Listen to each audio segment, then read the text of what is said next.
G'day, Professor Joseph Drew. Sorry about the radio silence. I've been in hospital and pretty crook. This video is about a new book, and I would argue, and others have already argued, that it could be the answer to everything. I'm old. I think that's a fact, an undeniable fact. And I can remember what Australia and other countries around the world were like 10, 20, 30 years ago. And it was very different. We had a lot less division. We had a lot less demand for mental health services. We had a lot less suicides, as I show in this book. We had a lot less rioting and law and order problems. And I've been thinking about why that would be so, in particular, thinking about how government may or may not have contributed to some of these problems. How scholars, through public management theory, and I've written some papers demonstrating this, it's quite surprising, how public management theory can have a huge impact on what government does and hence the outcomes for societies. So, not a secret at all, people know I detest creating public value as a public management paradigm. I think it's being used as an excuse to spend money and build new shiny things. I think it's part of the reason why we've got a massive debt. Most countries in the Western world have massive debts, massive deficits looking into the forward projections. I think it's a very big reason for the problems we have in society. Now, part of the problem with creating public value wasn't set on a firm foundation, firm philosophical foundation. He makes some vague appeals to natural law, but clearly, as I demonstrate in my book, those people don't seem to really understand natural law, but that's fine. Part of the problem is when it first came out, it was misinterpreted. Part of the problem is it didn't come out with the tools that were required. In a follow-up book, some tools were provided, and there's a good reason to doubt the helpfulness of those tools, but it didn't come out with those tools. So there's no point sitting on the sidelines criticizing everything, wondering what went wrong. What you need to do as a scholar, I think, is get off your bottom and suggest something that might be better and not make the mistakes that have been made in the past. It's the only way we're going to improve things. So I wrote a book called Creating Human Value. Now you'll notice that it's human value instead of public values. That for a very good reason. And the cover's there for a very good reason. Government is about people. It's about the proper ends of human people.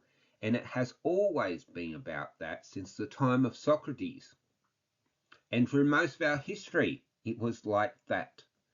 And then in the last 10 or 20 years in particular, the focus started being on particular ideologies or building new things, and we forgot about the purpose of government. Now, the picture there of Socrates and these deaf dialogues is not there by mistake or accident. It's there because some of his parting words to the people, the governors of Athens, was to care about the people more so than the possessions of the city. And that's my appeal. And I set out a way to do it. And I wish absolutely every politician would read this book. I wish absolutely every senior public servant would read this book. Because clearly things have to change. And I'm putting forward an evidence-based, theory-based, well-constructed argument and blueprint for how we can change things. Now, sadly, there probably won't be a book launch.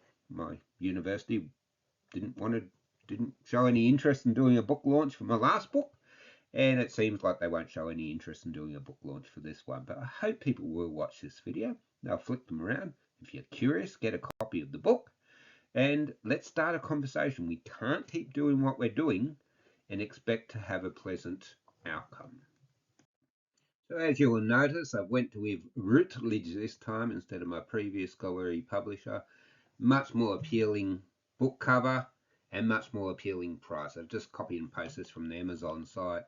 You don't have to shop at Amazon. It's where I shop because I'm in the middle of nowhere out in the bush. But as you can see, the price is much more reasonable.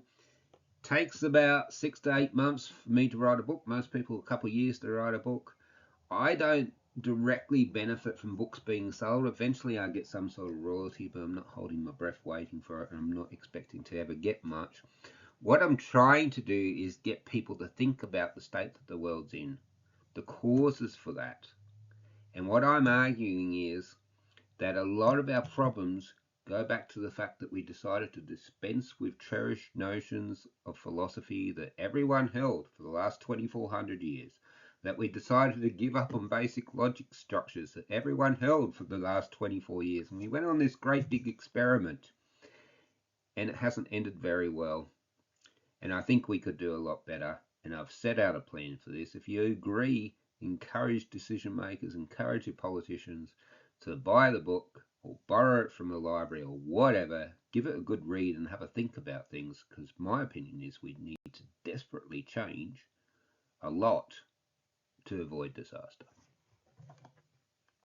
Yeah, as I say, sorry about the radio silence. I've been in and out of hospital and some interesting machinations happening at my university. You may or may not hear about them if I don't have to sign a confidentiality clause, but I expect there's big changes in my future. But I can only do what I can do. I can only tell the truth. I can only try to make things better. And if you're the sort of person who watched to the end of this video, you probably feel the same, and I encourage you to subscribe, flick this video on, and let's all help each other to have a better future. Thank you very much for your time. Goodbye.